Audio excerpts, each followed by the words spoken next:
Krumzari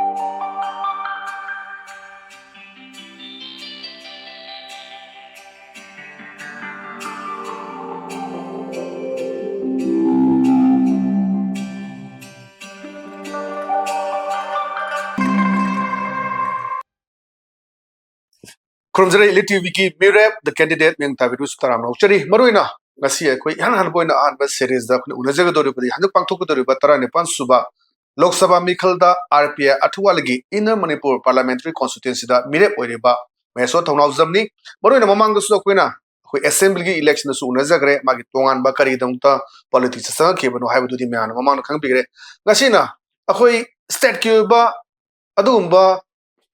election adu dagi na thaida kanda kari gi damakta no koi MP gi election sangai se karaba kanda kari to gudo rupa karama frep tagi mananga senda gi parliament ki election se sangai bunu haibu miyam da pawdom jage amada mesu Thounaojam taram okshari Krumzari ELITETV krumzari mesu maruina akoi state ki ba dumba assembly Mikhalda khoi gi saruk yaram badagi matau karmai to do no khoi gi parliament ki dumba elections da khong thang chale se karama wakhalon dagi no praja sing na hairak pagirana taga karamba fire amal lebidi changbir kum tham yam chumi taseng na haragadi ai MLA samthong kendra gi election contest tawzaki adugi matungda ni thole ibase handaki irangsi yamna nuaitraba surprise oina komaina thole ibnu khangaude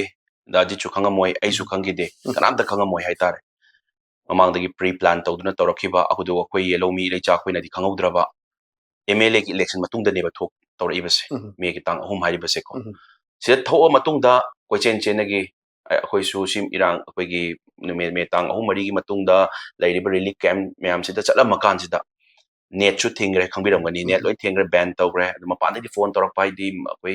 akoi leicha koi se maitai akoi se am lana unaba onare e tu di ngai ko na koi net su udarmina ai gi side ai ngam jaba bibak tu da ai responsibility lawzaru ge ko sida su thona paraba yam leire ma hoi chinau sing yam ledi bani na aduna ai songi bibak am da ai responsibility puzaru ge ko na ai dili chacha gi bane seng ada yawra matung da different angles na sum yeng matam da taba matam da Manipur da kanna mai cha e do som da na hekta kaimta tawdabagum akoi Manipur akoi gi Manipur imalai bak se kai haitare mai cha ibase som da pause ikhang khangdabagum haitare ko yamna complicated oiba dedi kai haitare community ani ngatangi irang ni kai khanba yamna nungaitaba proprok chakpa adu karigino si taholi se haragadi akoi gi political field je shon bagine center da especially center da akoi gi political field shon baduna natro akoi achumba do khangba ngamdribse akoi gi yamna akoi Manipur mai chai baduda yamna shanti leibagi mawong da level leibase center da haitare adu tari kadi degi surak pano akoi gi leriba mute singduna fazana tawge haiduna asengba achumba do leader bagi oidoi ne basi gi poch natragadi diplomacy sanaraga amasu saudaba e nang sungai ko nabani khatnan ne he haibagi wari matam nakhide seng harabada e aramado siniko nakoina hawbani ko nakoi rally du da AK47 paraga lakhibani ko nakoi taseng na harag mapani ki changselak illegal immigrants ki khut mayam yo yaure ko external aggression yaure ko haibase dong ngang thokpase ingam ngam dabadona party gi high command thingba du ba opposition jungaire ruling jungaire kari no gyan ta daba ma leigi ba haitare adu da sima leire aduna isamaksu political activist ama matam da oiraga dum leira bani na hi party ma gi RPI du da dum national secretary oir leizari bane adu da cd ai power pai gera pai roira phone phangera phangmoira parikha phamba du da ai pass tawra roi khallaga di ai parikha phamdraga di ai passung tawra roi parikha phamba mathau tai phone phangera phangmoira mahesna si thabak ste tawbada oira kera oira aigi tawom thopa asengba chuma wari du lead ba yadi haiduna memorandum da pisan badu di pam kanade seng harabada memorandum pisan badu di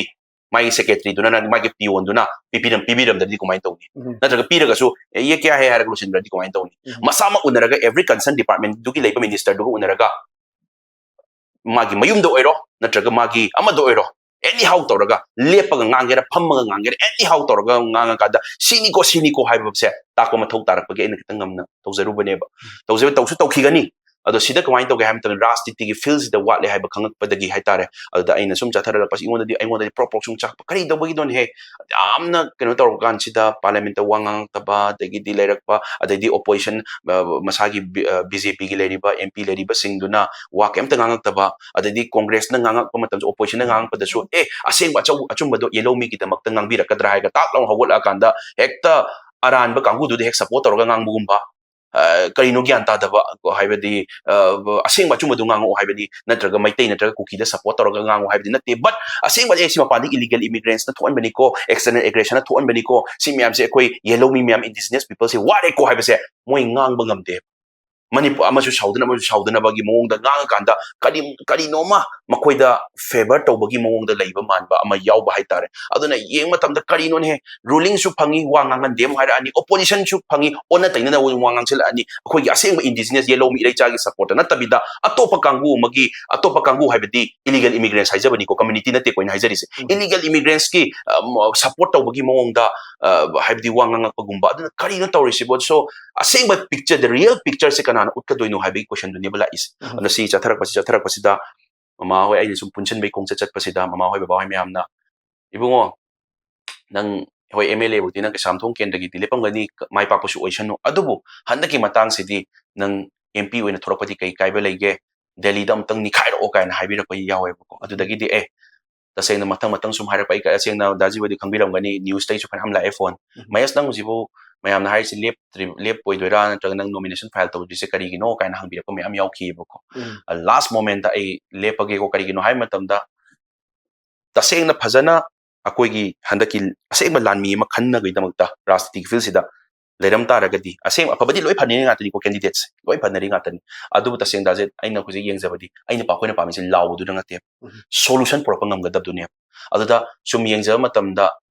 aina heng tungi kitang uzaba khara Delhi da sum leijarakpani ministry da sum leijarakpani na ai kai ngang bangam doino kanana ngang ma kam ngam doino karamba do na wangang bangam gani ka tan ngamoi habse adum mi kudi ma hoi daji rebuti koigi press ta leibanina bias oi biya gadam ni natte but mipum praja kudi mag na kitang khangba sing dum khangba ngantani kari no karamba na power pirakani karamba na piro oi karamba na wangangal agani wangang ba matam da su karamba na wangang kanda only wangang gadang losin gini atopa parliament ai tholak kanda karamba party na office sang kanda thong loi lonjan gini ka haibe se loi khangba ngantane aduna akoi pamidi akoi dumai launa leisi haibe na te BJP na Congress na BJP ta parliament hunna leiba aso yam hunare ka hare kan speaker duna pamaga puthokiba as sinu ba lawba hemangre ka na pamaga puthokiba that aduna tema akoi ne hoji pami solution ne ba solution pro pangam relief camp da ri ba se yum da hanjala tro ko pami se Manipur se tangdu leita na leitri ba se ba hu phani yai phan ba na tro ko pami ba se adul ngam moi ta poi ta di parliament wa ngang ba as phajana ngang khre hai ta di wa ngang ba dangi oi ta di na naw di vote le pa gi ta kar oi ta prana khalle ta se na solution pro pangam moi ta poi ta okay maruina khoi ki state ki politics side ta ko state assembly gi haji koi na state da Manipur ki wael lengak wael sidagi lap thu kan da sai gi koi center do intro kan da changai ba MP se me amna haine bu ko my career se hamji me se mathangi samdong ke lepa da compulsory gar ga da ha ba anu mana kari gi no atau step ni hanga lore be step si stage assembly la ga MP da inner parliament la ko by chance God suna chan bi oi sunu mai pak pudi oi sunu adubu me amla pakhat liba khoi gi ai ta ko mahesh ki career sibu loire dare ne mana tori sibu kaina me am ji me am se ngang na bataya sai matang de di mahesh ki kai bol adu di mas I me myself ki wari tara du di ai gi wakhal khan tara ga di thabam ta wero ai career se kaino ai sa tasena ai engineering loisila abani ai engineering toring ai du tasena har ga di aina rasiti changja gi se sumyam gi seba to ge na changja gi bani MLA lepi du shu tasena har ga di ai kendra dangi wanati state ki shu ai dum development to ge na changja gi ni kitam na politics ki yaudra ga thong hang do pa yaro this is not about the MLA and MP ado daje kitang se concept am semdok chage ko mayam daje tana ten has miyam praja puna makta MLA na state kini MP na center gini haibo khan wakal se si am tang thadok piyo haibi mayam puna maktani ko ina haizari se chap mane MLA haibe se ga MP haibe se ga in other sense ta from another angle it is really same kai gino ai haizage MLA su state ki wari ne batau dus kendra dugi wari ne kendra dugi farm phamang kendra dugi representative oira kanda assembly da phamdoi ne adugi du da minister paira agadi whole Manipur ki khalaga doina tra aduga MP chali se Delhi ki wari ra point sanaru doisi Maharashtra ki wari ra boi sanaru doisi 500 something MP leibase Lok Sabha da 200 something MP leibase Rajya Sabha da masa gi state to represent tawra la ibneba ai haisi gyan tabi ko masa represent tawra la ibne si MP do Delhi gi wari sanaru so haiba nate ba natraga Maharashtra wari sanaru so haiba nate ba kaino MP du gi mathaudi state to gi wari state ground level da leiba wari se akoi leiba wari se center da pukhat lo parliament da law so haiba ne aseng bachum puthu so aduga center da di akoi lanmi wat panina Lok Sabha gi MP ani khaktani leiba se lanmi wat panina anyhow out of the context of the MP gi mapana thola kanda magi duty natraga su office ta akoi che namjala leiba akoi right naga dabda damjala leiba mayam adagi ai akoi gi thabak se tawgada da akoi gi si ma yawra si article adugi matung ina natraga si gi che se yawrak tadi yadre natraga RGI gi che se yawrak tadi yadi ka habdo MP na di RGI gi che do chen bam thok traga su MP masana chen laga di am thu doi ne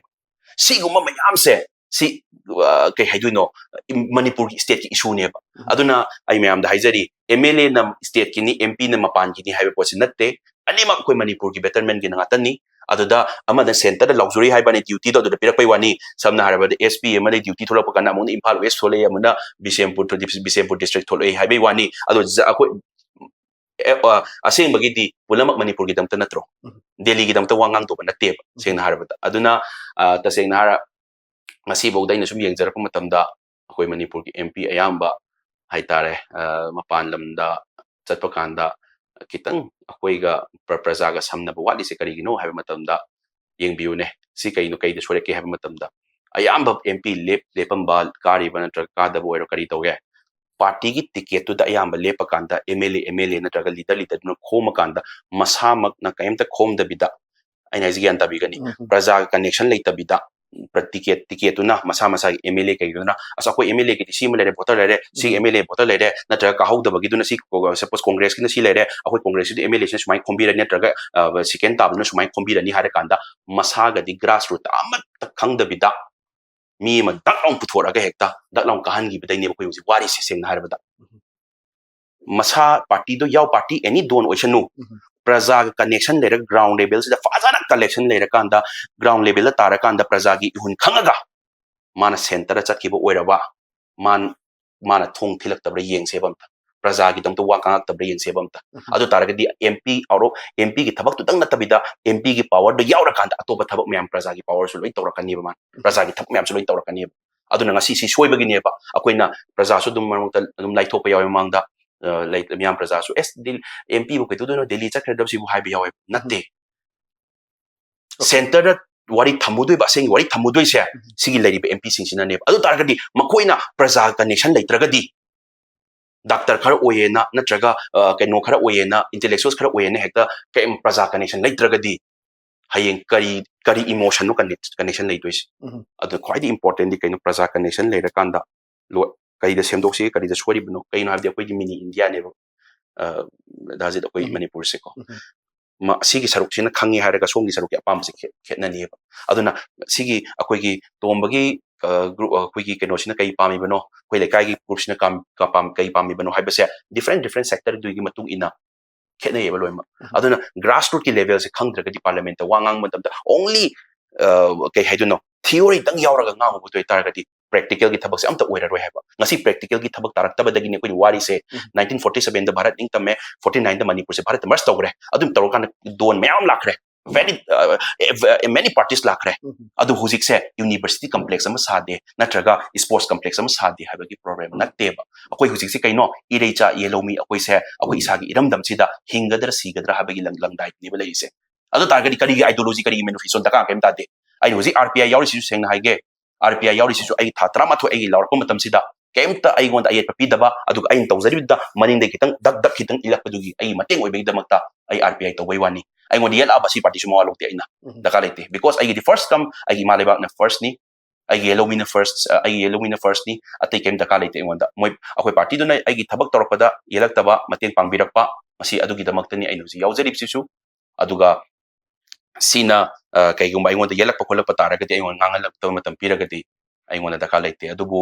sengna harab technically harabada aina sigi akoi gi RPI da yauri simram soi ta sengna parliamental lawadasu yamna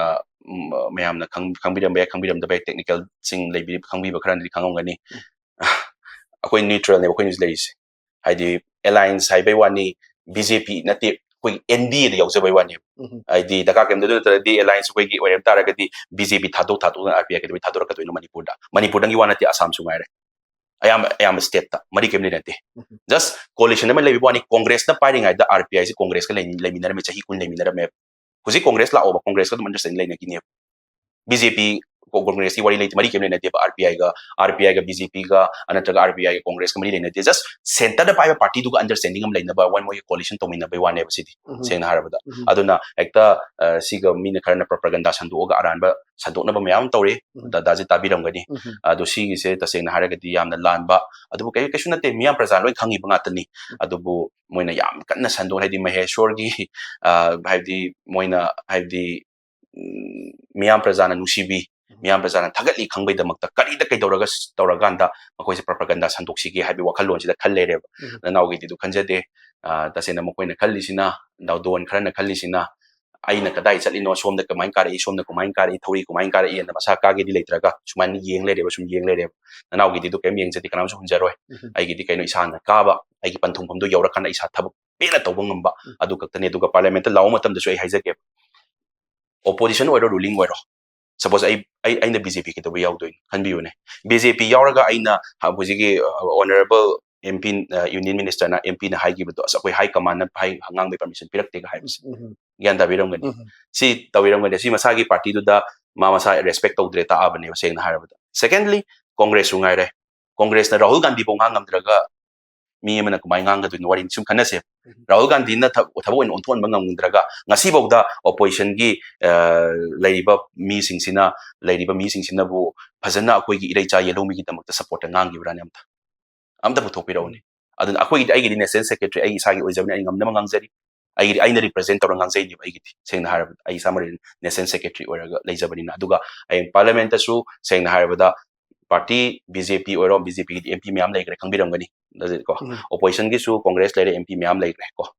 MP myam lai gre laibasida makoi gi slot timing lo MP doine ba ngang bagi heta ngangni ne na parliament ai ngangse ke kai ngang ba nate sengna harabada adu koi ai gi party RPI si di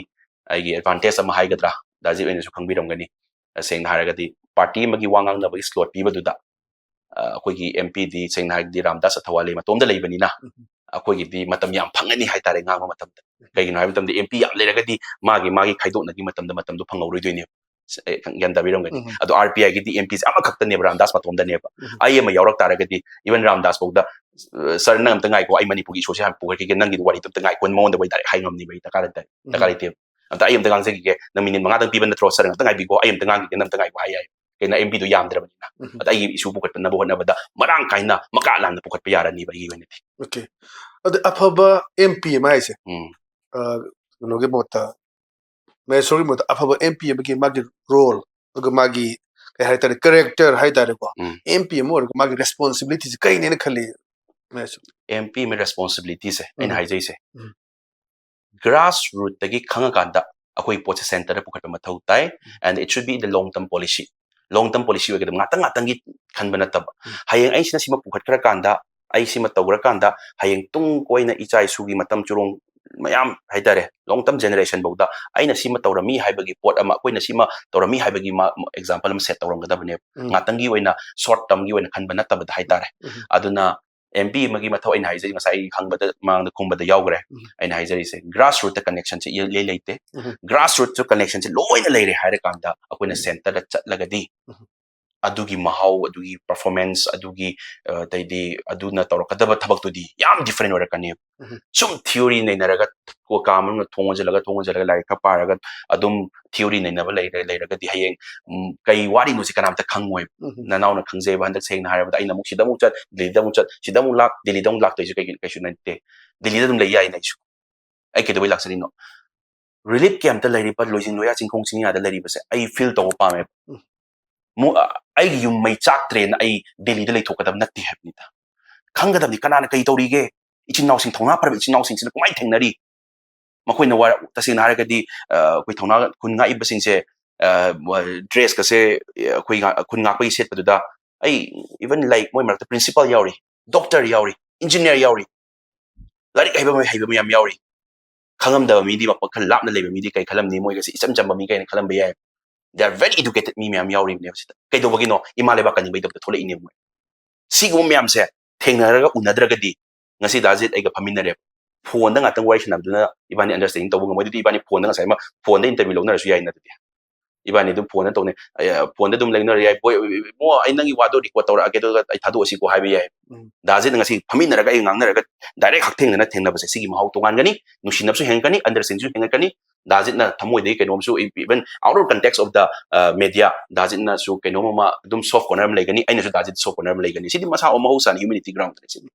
okay moro na horak pade ke hai tare ko he irang se mi hum de horak pada adai matung de ding jaga jaga ra chale akhoina u da as a media person of the how with the how na vote lep ke have gi wakal on de ai mami ta ga ran khalli at the same time tha tra ma thoshi nang chingya da tamya da anywhere se mayam chale de delhi re chale mayam unare rajnath unare mayam defense minister ate ate mi oin unare ga lai laki ba mikup se ga sai de pan bigre kamaina tha trom chala kada ai thengna da ba ya de na hai basi karamba moment do na khoi thenga je mayam youth mayam la kana nang thunga na lep ga nang bot lep ka da ni hai ba adu su adu gi numitu su lak thok pale do mamang da gi akhun urak pa tuan tuan ba mateng pang ba sing si bot ki advantage long na boy na akhun urak ki di hai tar adu last moment da laki ba se ai soi na theng de ga ai ke samtong assembly gi atuk chaw ban nang gi yam na advantage am leisure ga su mamang gi bot pau su jam de chama kyamuk adai mu ena ngani khali ke samdong ke da ka re he na mayam lak do re marak ta dum kono tong na ba khona ba khara ye na ba khara sum lai ba dum kona dum ano size da ni lep again ga saibudi high big re du praja sing hul si chalu chalu de thengna rak pa khoina thenga je social media da kai da laman sing kap ga on ko laga de khoiramba adaki kon ba myam thengne at the moment hek mikal je thengna ra ge na lakhi basi kamaina lakhi dum tham pi and then does it high mateng de high grade ai ngon da sen high grade ai hai se MLA hai belate MP hai belate sen na si akoina pami aina changdol ba ai jaga ai gi field da aina ta sen na aina semdok ning ba semningi ba jaga se likhun khang ba sita just ai ngon da peer responsibility to ne aina sa haija buto MLA hai se state kini na traga kendra kini MP hai se na center kini hai wakal se si thado ko phai MP su state ki issue pu khatra ga di ma kai dong don MP on chala gam thai bi ro ada Delhi da quarter le ga quarter law ga phamun nam ra tha gi tolo om sara ga quarter le ga Delhi da sum pham na bo eta ra ga ti na now adugi bot adugi dam ta bol ep to eta di bol ep ta ka su leite ai MLA da mai thi howi ai da ji khang bi ram be ai dum yeng bi ai gi media dum thaga charak pa da ai tha pha da bane ai scheme gi loin thi bang hor pa ne aduna ai di ai sana mai pa au de na da ai na sonda gi de ka su ko because ai gi duty and responsibility ne ai sa gi ai gi dang khan boi ta ga din sa ga bi to career mang gi tra ka ni gi ba ai wanda du na te ai gi di kai no thonggan me ya da sum lep le bi se wanda yam nungai tre seng na har ni because media ai sum get kai no changning e manum da kai na am tam da ai unare ngam da unazai ai ni ngai kan bi unazai ngam da unazai because memorandum se masa unata bi da pi ba ji pam de ai sa gi wari lin na bona jai changzai adu su ai na sa haiza ba do phone phang ba yawi phang da bi yaw me am na habi bi su yaw popi gi matang da sum propaganda sandor pasing dani ko election manak tani sandor ise spop oi gi de ka kai na habi dum yaw bi ko ta seng na naw na yam kan hona japani ko ta seng na adugi thabak oina oi gi da bagi ta seng na hai wahai budi phajadre oi henna bagi ushit lakta badugi ushit an baduni pamis seng na hai bada ahum rak ne baina unazai sa Rajnath Singh ko ai ta seng na hai ga ti ado respect ai gi hoi haijan ba natraga thabak tawni hai badudi adudi ai wona dia ga tam natte amuk tang hai ga ado mokoi na hai state government dei recommend tawni hai re state government recommend tawdra ga di to bi yaroi na hai re ko adugi matung da mo kai hai home ministry na tawda di yaroi na mo hai re ko hai di kai no hai matam da di adugi posi da ina hai jaga da kani no hai matam da unaba si ahum rak ni even ai lak pada pressure si pi ba hemandana matha sa ba yaram mani moi office to seng na haram ni ka hai di ai lak pandam da telai komi sura mani ai tare ko hai di am chawra be defense minister do ahum rak unar pa hai se that's also only in 15 or 20 days oram gani da jene khang bira mani di amutang unaba na te amutang unaba ni haraga natraga thabak to show gi thabak ta ga di show gi thabak tina sa pam jate na pam jate ko seng na har ka dina ai gi di kai no phone phangsi tawrakan aphabang nang na birakani ai hero oirakani habi na te ai gi thabak to oi hobu dunia bai gi aduna ahum rak ai gi takpane do ta seng hai state protocol am chu leibani na adugi protocol dugi damak ta ne ta seng hai nga sa ina si oi da ba yatre ko hai bagi last itil na mai wanda power ise mayam dona hai bi da ko chu leire aduga ai sa gi chu feel ni si political feel ni ai delhi le chatli se atoba thabak ki am ta chatna te ngasi bauta rastiti gi feel si dani ya ma chachari bise sidagi kumain tawba yage ko haibagi wakal den undani ina ra city field le jare se ai kanano hairagati ai social activist haibi ganu na dum haibani ai political activist amani isama adu ai gi label line tu chana ba aduga ai gi huji changi sida center da yam sole haibase khangba aduga mi afaba ama yamna right person ama tholak taragade kem support torongani kem kai ba leite adubu afabadi loi hafaba ngatani adubu hayeng seng harabada don gi party gi nara pamatam tawgada base loi khange ba koina hayeng kai haidi ai koi tha tra ma thoisi wa ba ya ware launa ba ya ba launa gre maitai lande habsi loi khange huji huji ti kaino adu myam nei na ba matam natte ba daji huji ti kaino changjal laga solution porapang ngamba dunia solution porapang ngamoi da just law gadang ini hai taragadi kai do baino handa bot taw du jam da biro no ni bot taw da kalite adun mayam sigi relief camp ta leiri ba mama hoi na la ngang sa ju la e mapi oro ta kapam me ko ibungo akoi after the ching inner the kumai bot thada bia do no ekoi gi icha dam da thada ninge ayum yam haninge na yum yam haninge hai ba se seng na hai ba da makhoi na aingon da thajari se ai seng na dum hai ge ko thajari se am thajai ba aingon da am tin thajai aingon adugi thajaba se ta seng na har ga di mangan ning de ba am tin mangan moina la ga aingon da keno habdi hairak pase yam tin hen hairak pai tare yam habdi icha na rekadi khoi han ga ni ko yumda hairak pase habdi aduna aina leroga law budang yu tara ga di ai kumaina vote tangi khan mani ade aduna tasengna moina aingon hairak bodo moi dang di yumda halan ge ko haibase ai gi wakhalon da leja pai tare okay yam emotional su oi kano tawi aduga khoi maruina achik se mayamna hainari ba haitare ko vote tawsi tha trama thoi mya si kaimta manipur da santi purak paletre hanaw sunaba lep leite hoi handak khara si lep yadubu so far hazu fawta prime minister narendra modi se manipur da lakte khote habi mya waro bulai amrum da praja section mya amamna so koi election to se koi pam di haiba adagi matang sa di haiba adagi vote thadaroi haiba kabu msu yawi so is the eji khogi manipur gi mohut sellaga satke na khaliba ama oina suma myam sigi wakhalon sida Maheshwar ki ba kari haitari message pimining blai ba mapumda haidi khoi bot matam chade khoi jik tawde Narendra Modi lakti hamna sigo myam praja singi khulaw myam ta hinga chalo chalo jaga tarangani haidi kari wapum thamni tasena har ga di bot tawo mat tam suna natte pro pok chak pai ni mya tawri si su ko adubu hozik tasena har ga di akhoi ji ji yam wari duna combine toraga solution se phangadu no haiba matam da Delhi da akhoi gi mihut amadi right person di chatab di yadre bo adugi har ga di handaki lan sina tasena har ga di handaki lan si da lan loi dribne combine akhoi solution por kadam no haiba se sigi poto ina focus tawgana phagadra khale kai gumbal election se tawdu etaragati tawni thoktabane mamoin lawrisi amaram chai ko maram chai tawum chu thoktabane do taw taragati na ngai hai election se festival ni harau ko mai ne hai si harau ko mai suna nate festival hai di festival suna nate hai tar aduna sidi tasena har gadi akoi gi lan sigi mai pak na bagi damak ta akoi yellow mi akoi na mai pak na bagi damak ta chobo khulai amani kula ise hai kalaga taw taragadi handaki election sida free and fair election o hen gadabane haidi senja tumja daidi propaganda tawnari ba dirty politics andari si loi tok thoga the right person thagat ki ba aduga koi lan se mai akoi gi tamti ireba ki tamti mapung phana yai phana gi tabakta sigi posida tawrakpane hena phagatran khale haita okay the mikal si matang chade haraga su akoi gi ba mihut ma tha da baya da bina madu mikal da saru yabni sina da maruina makata lakchina sida by chance hai mikal sida akoi gi me soche mai pa ina lorsi first priority si kaino tawdosi ai ngasa haje sai di pangre adubu ai development works is simultaneously going tawgani ko every ministry degi tawya ba loi tawgani but ai first pandam de kari no happy matam da koi manipur sida husil lady ba ile chale yunam dam sida pokcha ba wari ba myam se include koi gi relief camp ta lady ba ima baba pabung chi chei te myam mai mayum yum talan ba adam koi 100% backup am ta pb ba mai lan tu mai chakri ba sing se at the same time lojing loya da wari ba myam chingkong chingya da wari ba myam se ongtang fazanam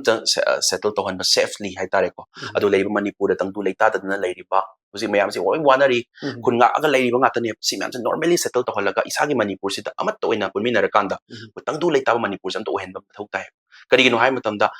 asi oidragadi development works ma'am si kumaina at the same time kumain tawdurim na habirone Manipur da lan tawna leraga lari kumain tawgadoino education sector kumain support kadoino economic sector kumain support kadoino lan asi ma'am si amta masana proper phase ta normal phase le henga mathau tai normal phase le hen si uji ngamdri ngamabrani kana ngamdri uji election lak pasi santi lere boy man bai wani uji santi chule leitri imai ben sing uji relief camp ta lere base lambi soro thoktana la thoga sarap yon ba yawi ama yon ba yawi moi masagi lari